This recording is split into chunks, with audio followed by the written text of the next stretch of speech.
하나님, 지난 한 주간 우리의 삶을 주장하여 주시고 지켜 보호하여 주시고 거룩한 날, 거룩한 백성들이 거룩한 주의 전에 모여 함께 예배드리게 하시니 감사를 드립니다. 이 시간 우리의 있는 모습 그대로 주님 앞에 나아갑니다. 예수의 보혈로 머리끝부터 발끝까지 적셔주시고 주님의 그 의로우신 손으로 어루만지시며 특별히 선포되는 말씀을 통해 우리의 삶을 회복시켜 주시고 나아갈 길들을 보여주시옵소서. 말씀의 권위 앞에 겸손히 무릎 꿇습니다. 성령께서 이 시간에 우리 가운데 강하게 역사하여 주시옵소서. 예수님의 이름으로 기도합니다. 아멘. 여러분, 1999년 1월에 이제 막 IMF가 한창 이제 지나간 후에 마이클 브린이라고 하는 외신 기자가 15년 동안 한국에서 있었던 그 기자 생활을 바탕으로 책을 한 권 출간했습니다. 제목이 한국인을 말한다. 영어로는 The Koreans. 그래서 브린은 한국 사람들에 대해서 다음과 같이 평가했습니다. 한국인은 부패, 조급성, 당파성 등 문제가 많으면서도 훌륭한 점도 적지 않다.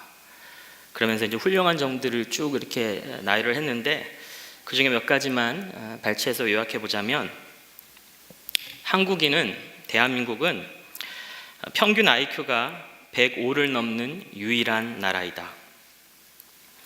일하는 시간이 세계 2위, 평균 노는 시간이 세계 3위, 그래서 잠이 없는 나라다.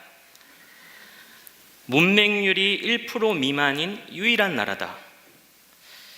미국과 제대로 한판 붙었을 때 3일 이상 버틸 수 있는 8개국 중에 하나다. 이쯤 되면 이렇게 애국가가 배경음악으로 쫙 올라와 이렇게 감동이 되는데, 노약자 보호석이 있는 5개국 중 하나고, 세계 2위 경제대국 일본을 발톱의 때만큼도 안 여기는 나라다. 가장 단기간에 IMF를 극복해서 세계를 경악시킨 나라, 유럽 통계 세계 여자 미모 순위 1위인 나라. 혹시 주변에 시집 못 가는 우리 자매들 있으면 유럽으로 보내주세요. 미국 여자 프로골프 상위 100명 중에서 30명이나 들어간 나라. 유럽 가서 골프하면 돼요. 인터넷, TV, 초고속 통신망이 세계에서 가장 발전한 나라. 세계 명문대학의 우등생 자리로 휩쓰는 나라. 유태인을 게으름뱅이로 보이게 하는 유일한 나라. 세계에서 가장 기가 센 나라. 한국인은 강한 사람에게는 꼭 놈자를 붙임. 미국놈, 뗀놈, 외놈, 러시아놈. 그런데 반대로 약소국에게는 관대한 나라. 아프리카 사람, 중동 사람, 동남아 사람. 마지막으로 제가 가져온 것이 1950년 해방 무렵 한국은 파키스탄 제철 공장으로 견학도 가고 필리핀으로 유학도 떠났다. 이제는 역으로 그들이 한국으로 배우러 온다. 국력으로 치자면 두 번째, 세 번째 하던 나라에서 이제 세계 10위권을 넘보고 있다. 그러면 우리 좌우에 계신 분들에게 서로 인사하겠습니다. 이런 나라에 살고 있습니다. 참 대단하십니다. 저와 여러분은 이런 나라를 물려받았습니다. 이런 대단한 나라에서 살고 있습니다. 그럼에도 불구하고 제가 섬기고 있는 우리 청년들, 그리고 우리의 다음 세대는 전혀 공감하지 못하지요. 수저계급, 흑수저, 금수저, 낮은 취업의 기회, 고용의 불안정, 무한 경쟁 구도, 이런 것들 때문에 대학생들 그리고 젊은 직장인들의 90%가 이 나라는 헬조선이라고 부릅니다. 헬조선. 오늘은 국가를 위한 기도주일입니다. 그래서 설교의 제목도 이런 나라가 되게 하소서입니다. 저와 여러분은 우리가 물려받아 살고 있는 이 나라, 그리고 앞으로 우리의 자녀들, 그리고 다음 세대들에게 물려주어야 할 이 나라가 과연 어떤 나라가 되기를 바라고 또 어떤 나라가 되기를 기도하고 있습니까? 헬조선입니까? 아니면 하나님의 나라입니까? 오늘 본문은 하나님이 우리에게 물려주시고자 하는 나라, 하나님이 우리를 통해서 세우시고자 하는 그 나라를 증거하고 있습니다. 이사야서 54장의 말씀을 통해서 이런 나라가 되게 하소서, 하나님이 세우시고자 하는 그 대한민국을 우리가 함께 품고 또 꿈꾸는 그런 복된 인생들이 되시기를 주님의 이름으로 축복합니다. 최근 우리 사회를 뜨겁게 달구었던 이슈들을 살펴보면 하나같이 억압과 두려움과 공포를 조장하는 그런 소식들입니다. 육군 대장이 공관병을 갑질하고 어느 큰 회사의 회장이 운전수를 갑질하는 억압에 시달리는 그런 소식들이지요.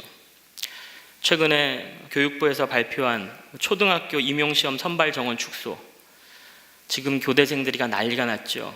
불안합니다. 두렵습니다. 미래가. 국제적으로는 김정은과 트럼프가 초등학생들도 아니고 쏜다, 쏘지 마라, 쏜다, 쏘면 다친다. 둘은 그렇게 유치하게 노는데 사실 국민들은 공포에 떨고 있지요.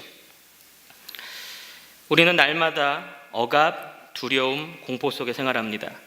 그리고 어떻게 해서든지 살아남아 보려고 발버둥 치며 살아갑니다. 그런데 하나님은 우리가 이런 억압이나 두려움이나 공포 속에 살길 원치 않으시죠. 그래서 우리의 삶을 공의의 터 위에 세우셔서 모든 억압과 두려움과 공포로부터 자유케 하십니다. 그게 14절 말씀인데요. 네가 공의의 터 위에 굳게 설 것이며 억압이 너에게서 멀어질 것이니 너에게는 두려움이 사라지고 공포 또한 사라져서 너에게 접근하지 못할 것이다. 하나님이 우리를 통해 세우시고자 하는 나라는 공의의 터 위에 세워진 나라죠. 공의의 터 위에 세워진 나라가 무슨 나라냐? 그럼 성경이 말하는 공의는 무엇입니까? 공정할 공, 옳을 의. 공정하고 옳은 것이 공의인가요? 갑질을 한 사람은 벌을 받고 갑질을 당한 사람은 보상을 받는 것이 공의인가요? 적어도 최소 졸업 인원만큼은 임용시험에서 선발을 해 주어야, 그것이 보장되어야 공의인가요?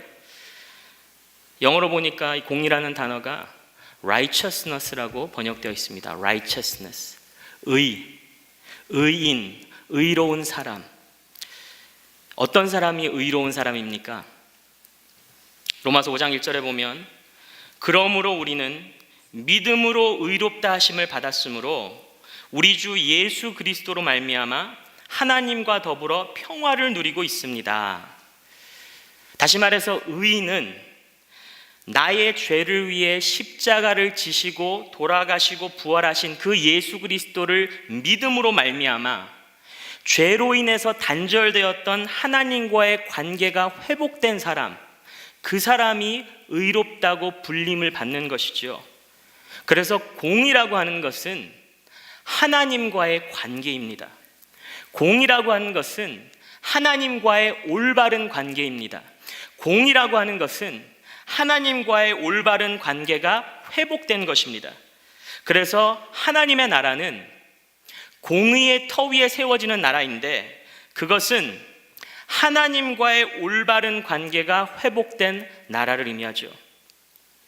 그렇기 때문에 우리가 우리의 자녀들에게, 우리의 다음 세대에게 물려줘야 할 하나님의 나라, 우리가 그들에게 물려줘야 할 가장 큰 유산은 내 삶 속의 공의, 곧 하나님과의 올바른 관계라는 것입니다. 왜냐하면 하나님과의 올바른 관계가 회복될 때 우리는 하나님의 약속 그대로 세상의 모든 억압과 두려움과 공포를 뛰어넘을 수 있기 때문이죠. 그런데 중요한 것은 우리가 이 진리를 온전히 믿지 못하잖아요.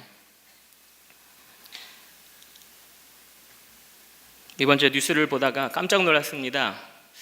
어느 기독교 베이스 언론사에서 기자들이 단체로 사과문을 냈더라고요. 도대체 무슨 잘못을 했나 봤더니 기자들이 뭐 직접적으로 잘못한 것은 아니고 그 회사에 소속되어 있는 어느 고위 간부가 한창 국정농단 이런 것들 진행될 때 그쯤에 삼성그룹의 미래전략실 사장에게 문자를 보냈는데 우리 아들이 지금 지원했다. 잘 봐달라. 그런 문자를 보냈는데 그게 공개가 된 거예요. 그래서 그 회사의 직원들이 대신 국민들께 사죄를 한 거죠. 사실 이 문자가 공개되고 나니까 이 문자를 보낸 간부가 이렇게 답했습니다. 내가 쓸데없는 짓을 했다. 취업이 안 돼서 죽겠다는 애 살리는 심정으로 부탁했다. 그러면서 하는 말이 부모 입장에서 자식 문제는 많이 약해진다. 그럼 제가 처음에 이 기사를 읽고 화가 많이 났죠. 어떻게 이럴 수가 있지? 그것도 기독교 베이스 언론사인데 거기에 간부 되시는 분이, 그리고 문자를 읽어보니까요, 신앙적인 단어들도 엄청 사용하셨더라고요. 그런데 부모 입장에서 자식 문제는 많이 약해진다. 이분의 이 해명을 읽고 나니까 그렇지, 내가 과연 이 사람을 정죄할 수 있을까? 나도 우리 아이가 지금 이거 취업 안 돼서 생사가 오고 간다면, 이 질병 때문에 죽기 살기라면 나라고 그러지 않았을까? 저도 아이 셋의 아빠로서 부모 입장에서 자식 문제보다 더 많이 약해지는 것은 세상에 아마 없을 것 같습니다.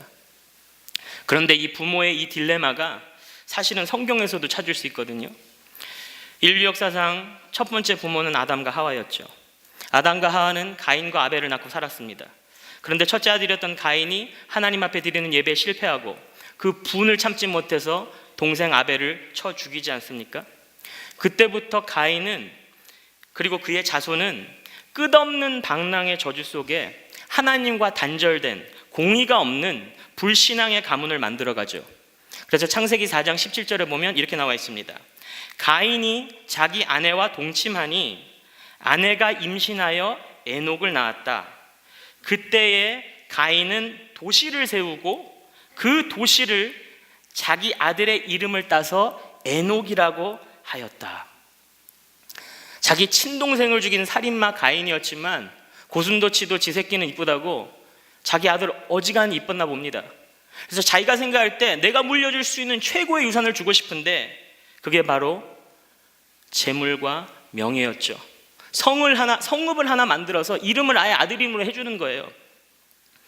오늘날 많은 사람들이 가정을 위해서, 내 새끼를 위해서 뼈가 빠지게 수고하고, 그리고 나중에 그 모든 것들을, 수고한 모든 것들을 고스란히 물려주려고 하지요. 그런데 하나님과의 올바른 관계가 회복되지 않은 사람, 공의도 없고 천국의 소망도 없는 불신앙의 사람은 할 수 없이 그런 재물과 명예에 매인 그런 삶을 살아가죠. 왜냐하면 이 땅에서 의존할 수 있는 것, 의지할 수 있는 것이 그거밖에 없지 않습니까? 그런데 가인의 집안과는 대조적으로 아담은 그 둘째 아들 아벨이 죽은 후에 셋째 아들을 낳지 않습니까? 셋이라고, 셋. 그러면서 이 아담의 가보는 하나님과의 올바른 관계가 회복된 신앙의 가정, 믿음의 가정으로 자리 잡습니다. 그래서 창세기 5장 3절 말씀에 아담은 130살에 자기의 형상, 곧 자기의 모습을 닮은 아이를 낳고 이름을 셋이라고 하였다. 가인은 자기 아들 에녹에게 성을 지어주고 이름을 붙여줬습니다. 하지만 아담은 무엇을 물려주었습니까? 자기의 형상을 물려주었습니다. 그런데 아담의 형상은 누구의 형상을 본따서 만든 겁니까? 하나님의 형상을 따지 않았습니까? 우리가 우리의 자녀들에게 물려줄 수 있는 최고의 유산은 삼성전자 공채 신입사원 자리가 아닙니다. 우리 안에 회복된 그 하나님의 형상을 보여주고 하나님과의 올바른 관계, 공의를 가르쳐주는 것입니다. 하나님의 공의, 하나님과의 올바른 관계는 진정한 번영과 평화를 누리는 유일한 길이 되기 때문입니다. 그게 오늘 말씀 13절의 말씀이죠. 나 주가 너의 모든 아이를 제자로 삼아 가르치겠고 너희 아이들은 번영과 평화를 누릴 것이다. 여러분, 부모라면 누구나 자기의 아이에게 좋은 것 먹이고 싶죠. 좋은 것 입히고 싶죠. 몸 건강할 수 있도록, 공부 잘할 수 있도록, 서울대도 들어가고 삼성현대 취직 잘 될 수 있도록, 소위 인생에서 성공하고 형통할 수 있도록 어떻게 해서든지 좋은 환경을 만들어주고 싶지 않습니까?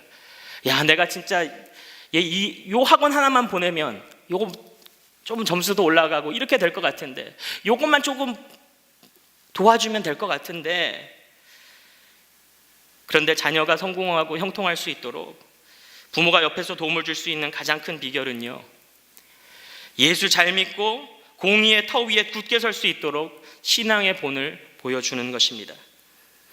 그리스도인이라면 어떻게 공관병들을, 운전사들을 대우하는 것인지, 내가 이런 청탁은 해도 되는 건지 안 되는 건지, 이런 방법은 써도 되는 건지 안 되는 건지, 새벽에 하나님 앞에 나와서 무릎 꿇는 것은 왜 하는 건지, 내가 매달 왜 그 빡빡한 재정 속에서도 11조와 감사헌금을 하나님께 드리는 것인지 몸소 보여주고 가르치는 것입니다. 사랑하는 성도 여러분, 우리의 자녀들이 번영과 평화를 누리기 원하십니까? 그렇다면 예수의 제자로 만드십시오. 그리고 가르치십시오. 우리의 다음 세대가, 이 나라가 세상의 억압과 두려움과 공포로부터 안전하고 자유로워지기를 원하십니까? 하나님과의 올바른 관계를 회복하십시오. 그리고 그것을 보여주십시오. 하나님과의 올바른 관계, 공의의 터 위에 굳게 세워진 이 나라와 이 민족이 되시기를 주님의 이름으로 축복합니다. 공의의 터 위에 굳게 세워진 나라는 하나님과의 올바른 관계가 회복된 나라입니다. 두 번째, 마지막으로 공의의 터 위에 세워진 하나님의 나라는 하나님의 주권을 믿고 그 주권자를 의지하는 나라입니다. 그럼 대한민국의 새로운 정부가 출범한 지 3개월이 지났습니다. 그리고 지난달 19일에 국정기획자문위원회가 대국민 보고를 통해서 5대 국정목표, 20대 국정전략, 100대 국정과제 등을 포함한 국정운영 5개년 계획을 발표했습니다. 특별히 앞으로 이 나라가 어디로, 무엇을 위해서 어떻게 나갈지를 가르쳐주는 국가 비전이라는 걸 제시했는데, 그게 뭐냐면 딴딴딴, 국민의 나라, 정의로운 대한민국입니다. 국민의 나라, 정의로운 대한민국. 새로운 대한민국 정부가 만들고자 하는 나라는 국민의 주권 위에 세워진 나라입니다. 그래서 그 5대 국정 목표도 살펴보니까요, 국민이 주인인 정부, 더불어 잘 사는 경제, 내 삶을 책임지는 국가, 고르게 발전하는 지역, 평화와 번영의 한반도, 이렇게 정했습니다. 국민이 나라의 주인이 되고 경제적으로 더불어 잘 살고 지역적으로 고르게 발전해서 평화와 번영을 누리는 나라, 그래서 국가가 내 삶을 책임지는 그런 나라를 만들어 보자는 것이지요. 저는 개인적으로 우리나라가 그런 나라 됐으면 좋겠습니다. 그런 나라를 우리의 자녀들에게 물려줄 수 있으면 좋겠습니다. 그런데 오늘 본문 말씀 11절에서 하나님 이렇게 말씀하십니다. 너 고난을 당하고 광풍에 시달려도 위로를 받지 못한 예루살렘아, 이제 내가 홍옥으로 벽을 쌓고 청옥으로 성벽 기초를 놓겠다. 벽을 쌓는 것, 기초를 놓는 것, 그거 내가 한다는 겁니다. 하나님께서 한다는 겁니다. 내 삶을 책임지는 국가의 주권, 나에게 있지 않습니다. 또한 내 삶의 평화와 번영은 국가로부터 나오지 않습니다. 내 삶을 책임지는 것은 하나님의 주권입니다. 내 삶의 평화와 번영은 하나님의 주권으로부터 나옵니다. 그렇기 때문에 공의의 터 위에 굳게 서 있는 삶이라는 것은 나 자신이 아닌 하나님을 의지하고 신뢰하는 삶이죠. 이 원리는 구약의 안식일 제도에 잘 담겨 있습니다. 구약시대 이스라엘 백성들은 안식일 지키지 않았습니까? 일요일부터 금요일까지 일하고 토요일은 무조건 쉬었습니다. 안식일뿐만이 아니라 안식년도 지켰습니다. 6년 동안 농사를 지은 땅은 7년째는 농사 못 짓게 했어요. 그냥 쉬게 했어요. 거기에다가 희년까지 지켰습니다. 희년, The Year of Jubilee. 그 안식년 7년이 7번 지나가면 49년이잖아요. 그 49년 다음에 50년이 되는 해에는 그때도 농사 지으면 안 됐습니다. 안식일, 안식년, 희년, 이 제도는 사람도 쉬고 땅도 쉬게 하시려는 하나님의 창조 원리였지요. 하나님이 6일 동안 천지를 창조하시고 7일째 쉬신 것처럼 사람도 충분히 쉼을 쉬어야, 안식을 가져야 건강하고 행복해진다. 마찬가지로 이 땅도 충분한 쉼을 쉬어야 능률적으로 소산물을 생산할 수 있다. 그래서 쉼이라고 하는 것은 하나님이 기뻐하시는 뜻입니다. 매 7일마다 안식일을 정하셔서 사람들을 쉬게 하셨고, 매 7년마다 안식년을 정하셔서 땅이 쉬게 하셨습니다. 그런데 하나님이 기뻐하시는 쉼은요, 단순히 바닥난 체력, 빵꾸난 기력을 회복하는 그런 안식이 아닙니다. 6일 동안 뼈 빠지게 야근하고 고생하다가 일요일 하루 집안 소파에 누워가지고 그동안 밀렸던 아버지가 이상해, 이거 다 보는 것이 아닙니다. 하나님이 원하시는 안식은 이보다 높은 차원의 쉼이지요. 희년을 예로 들어서 생각해 보겠습니다. 희년은 50년째 되는 해입니다. 그럼 바로 전해 49년은요, 안식년이죠. 49년 되는 해에는 안식년이라서 농사 못 지어요. 1년 지나갑니다. 그럼 50년째가 되면 희년이라서 또 농사 못 지어요. 2년 지나갑니다. 그럼 3년째에 드디어 씨 뿌리는 거예요. 그런데 그 뿌린 씨 다시 거두려면 또 얼마 걸립니까? 1년 더 걸리죠. 그러면 희년이라고 하는 것은 단순히 1년 쉬는 게 아니라 3년 쉬는 겁니다.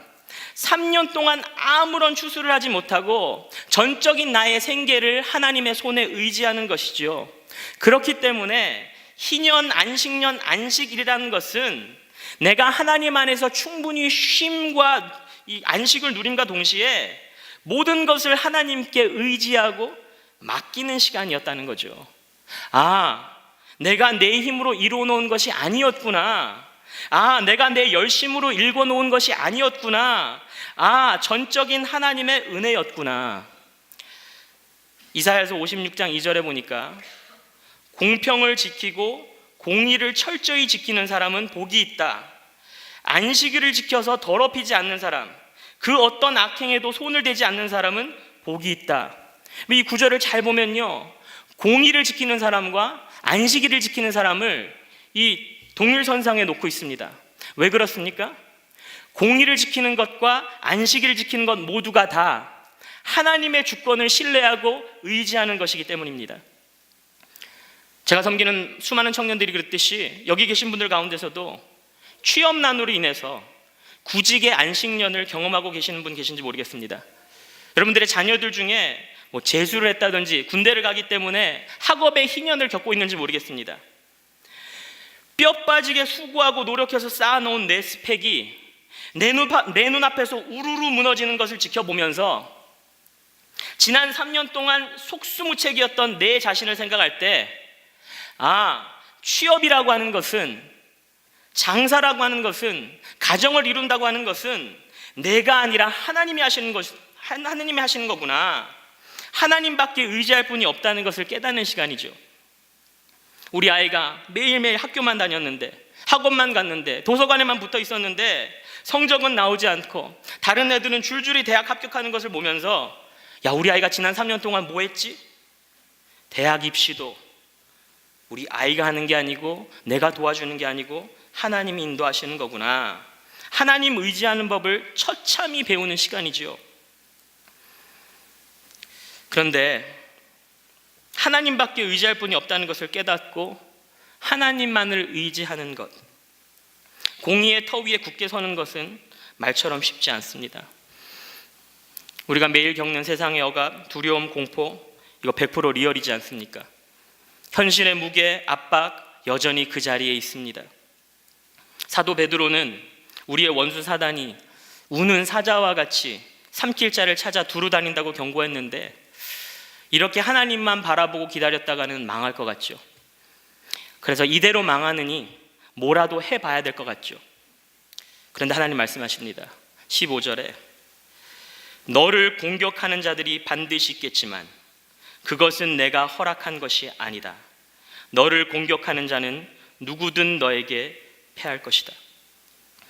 우리의 삶에 하나님의 나라를 세워가는 과정 속에 우리를 공격하는 자들이 분명히 있을 거라는 거죠. 사람일 수도 있고 환경일 수도 있고 관계가 될 수도 있고 재물이 될 수도 있습니다. 그런데 여기서 재미있는 것이 너를 공격하는 자들이 반드시 있을 건데 그거 내가 허락한 거 아니다. 마치 하나님이 책임 회피하시는 것 같지 않습니까? 그거 내 잘못 아니야. 그거 내가 보낸 거 아니야. 나한테 뭐라 그러지 마. 근데 하나님이 여기서 하시는 말씀의 핵심은 이 구절의 마지막 부분이거든요. 너를 공격하는 자는 누구든 너에게 패할 것이다. 네가 지금 받고 있는 그 공격, 그건 내가 허락한 게 아니기 때문에 누구든지 그거 실패한다. 너는 내가 책임지고 내가 지킨다. 호언장담을 하는 것이죠. 그게 17절 말씀 아닙니까? 그러나 어떤 무기도 너를 상하게 하지 못하고 너에게 맞서서 송사하려고 일어나 혀를 놀리는 자를 내가 모두 논박할 것이다. 나의 종들을 내가 이렇게 막아주고 그들이 승리를 차지하도록 하겠다. 사랑하는 성도 여러분, 마치 그 삼성그룹의 아들의 부정 취업을 청탁했던 그 간부처럼 세상의 아버지들은 아들을 살리기 위해서 공의를 벌입니다. 하지만 하나님 아버지는 공의를 살리기 위해서, 나와의 올바른 그 관계를 살리기 위해서 하나뿐인 아들을 십자가에 버리셨습니다.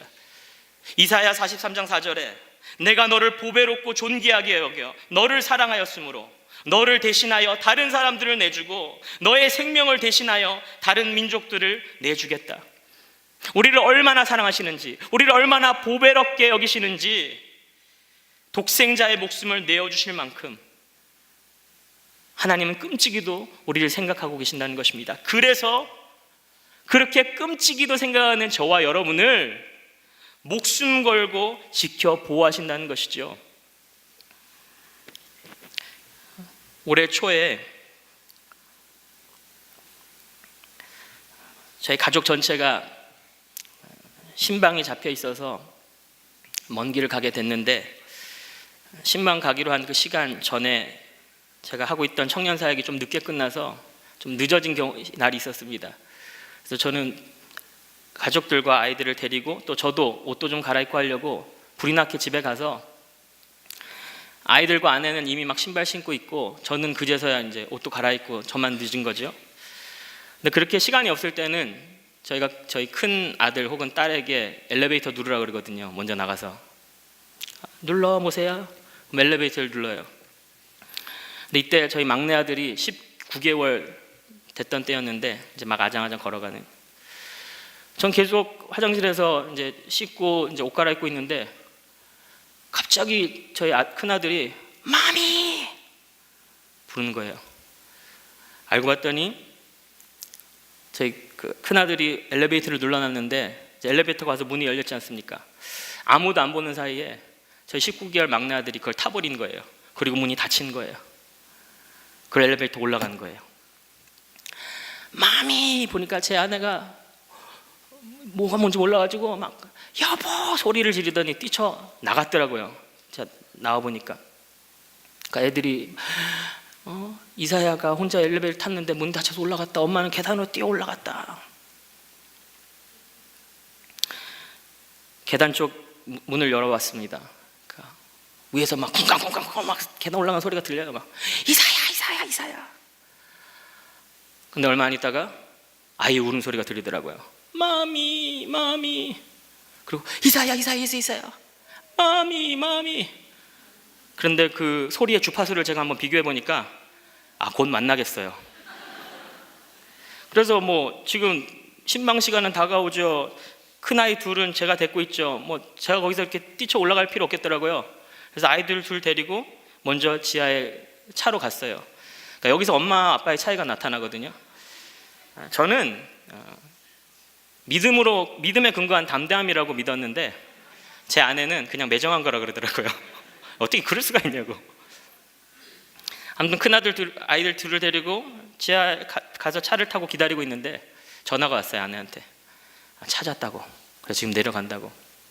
자초징을 들어봤더니 아이가 딱 탔는데 문이 닫히는 거잖아요. 당황을 했어요. 조그만하니까 손이 닿는 버튼이 몇 개 없어요. 그래서 가장 가까운 거 딱 눌렀는데 7층을 누른 거예요. 저희 집은 2층이거든요. 7층까지 올라가서 문이 열리니까 잽싸게 나오고 울면서, 그래도 감사하게 감각이 있었던 게, 저희 집 2층에 저희 집이 엘리베이터에서 나오면 좌우 중에 좌쪽에 있거든요. 그러니까 얘도 7층에 내려서 여기가 우리 집 층인가 싶어서 좌에 가서 그 702호실 문을 계속 이렇게 두드리면서 엄마 이러고 있었던 거예요. 근데 제 아내는 그것도 모르고 그냥 무작정 막 아이세요 그러면서 올라가가지고 13층까지 올라갔대요. 그래서 13층에서 이제 7층을 이제 이렇게 엄마, 마미, 이사야, 마미, 이사 이렇게 한 거예요. 알겠다고, 데려오라고, 우리 집 빨리 가자고. 근데 전화를 끊었는데 이제 올 때가 됐는데 한 1분 넘어갔는데도 안 오는 거예요. 걱정이 돼가지고 전화를 했는데 전화도 안 받고, 뭐지? 근데 한 2, 3분 지나니까 오더라고요. 뭐 이렇게 오래 걸렸냐고, 통화도 안 되고 깜짝 놀랐다고. 그랬더니 제 아내가 하는 말이, 처음에 아이가 혼자 엘리베이터 탔다는 얘기를 듣고 막 너무 끔찍하잖아요. 진짜 아무도 없었는데 엘리베이터 안에 막 문이 닫히는데 손을 집어넣을 수도 있고 막 찡채로, 생각만 해도 아찔한데, 막 그러니까 2층부터 13층까지 올라가면서 아무 생각 없이 계속 눌러놨대요, 엘리베이터를. 3층 가서 누르고 4층 가서 누르고 5층 가서 누르고 6층. 그리고 이제 13층까지 가서 내린 다음에 소리가 듣고 7층까지 내려간 거죠.